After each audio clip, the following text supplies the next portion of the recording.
I really feel so bad that Aida can never remember people who helped her when she was really in need. People who really cared about her when she was really in need. And yet, there are so many things that we have covered up about her life. You see, Raila was just a loving man. He loved the children because Jaramogi told him Aida cannot use her fingers to satisfy herself. So if Raila's brothers looked after Aida while he was in prison, he should not complain. All the children that Aida has received while he was in Raila's custody, those are his, because Raila is the one who paid the dowry. So that is what Jaramogi told Raila when he came back from prison. When he comes back and find there's another baby, when he comes back and find another baby.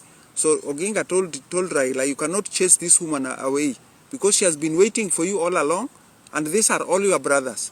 Is there any brother of yours that have come to claim any child? These are all your brothers. Is there anybody who have come to claim the child? Because those are your properties now. So look after the kids. And that is what Raila have done. He has been looking after the kids of Aida, whether they are his or not his. He has been looking after them as his own children.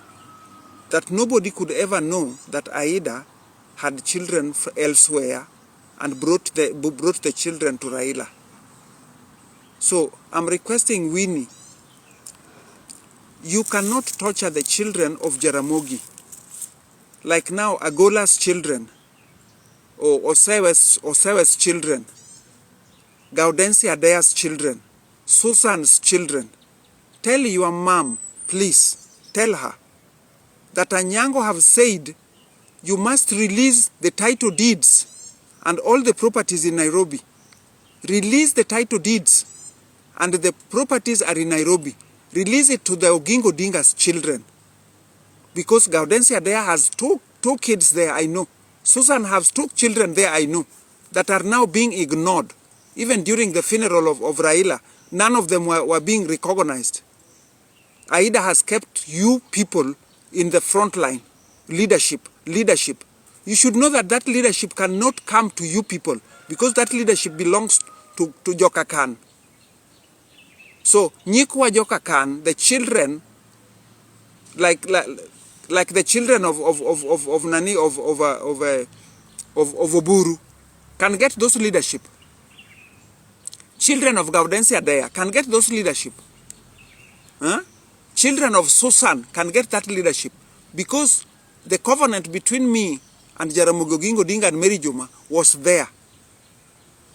If I may tell you, that is why I'm telling you that Jaramogi Oginga Odinga, you people are trying to lock the gate of Jaramogi Oginga Odinga, but it is not going to be locked. I'm telling you the truth. The people who are trying to lock that gate by bringing all kind of bad omens there, that the grandchildren of Jaramogi will not be leaders, that Jaramogi Oginga Odinga's grandchildren will never be leaders. That is a lie.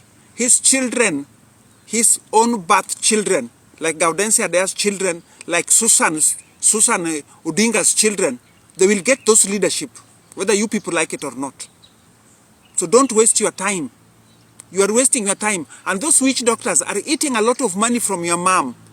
Advise your mother, Winnie. Advise her to give out the title deeds that belongs to Jaramogi Oginga Odinga's hand. They cannot fence the whole property of Jaramogi Oginga Odinga in Opoda and not giving Mrs. Osewe her right, giving Susan Odinga her right. It cannot be.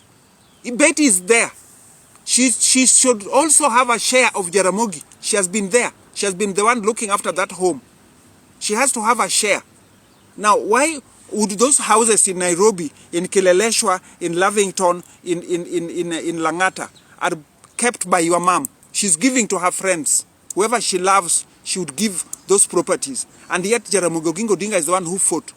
The last money that Jaramogi got from American Embassy, that Oginga Odinga was a peacemaker.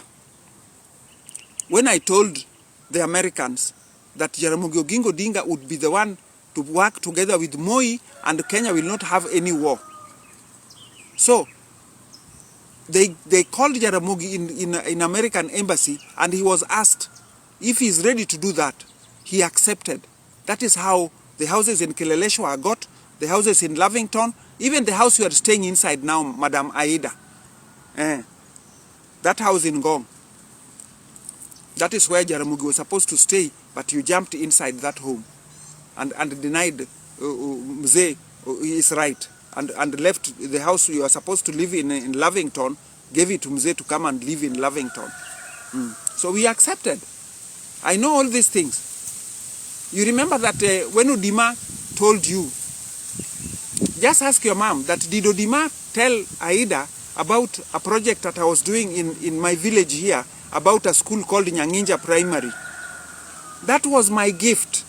After Jaramogi Oginga Odinga was given 3 bank accounts by the Americans: school fees account, political account, and personal account.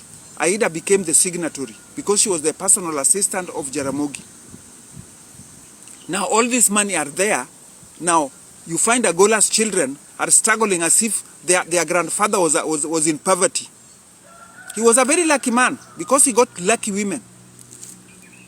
He got my sister Mary, was very lucky. He got me, I was very lucky. When Mary told me in my dreams to go and look for those Wazungus to come and help Mzee, that is how I came to get an air ticket sent to a priest here to take me to America.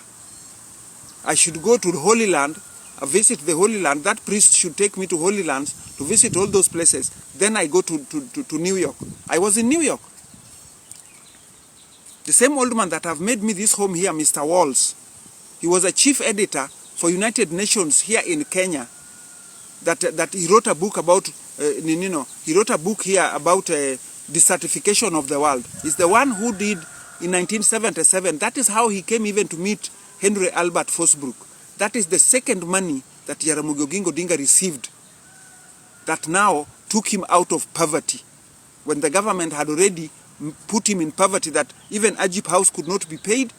Even his house in Milimani was auctioneers went in.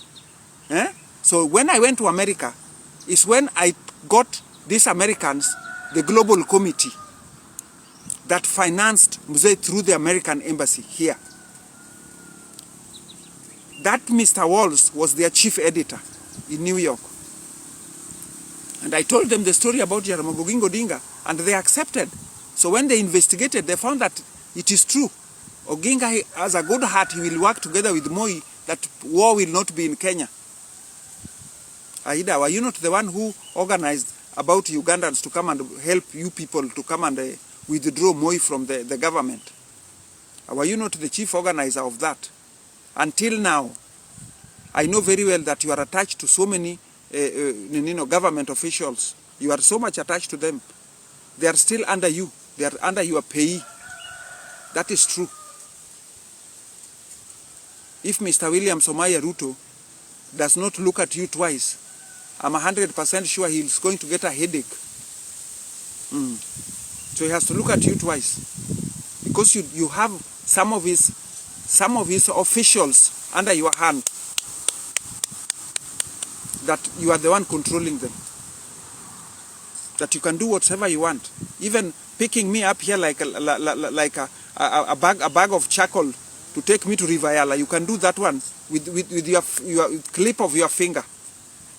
A clip of your finger, you do that. So I'm just requesting that please, Madam Winnie, tell your mother to release the title deeds that belongs to Jaramogi Oginga Odinga. Tell Oburu, Dr. Oburu, who is a money maker, when your mother gives Oburu money, he will shut up. He does not even act like he's the elder son in that compound. He becomes like a small baby in that compound. And yet he's the one who's supposed to be speaking out. Not me. He's the one who should speak out that this portion of land should be given to so and so. When he went to sell, Dr. Oburu went to sell land in Soba, did he even consult Aida? Did he consult even Susan? Did he even consult Gaudensia there? Because those are the wives of Jaramogi Oginga Odinga. Did he even, the caretaker who is Betty, did he even talk to Betty, who is a caretaker in that home?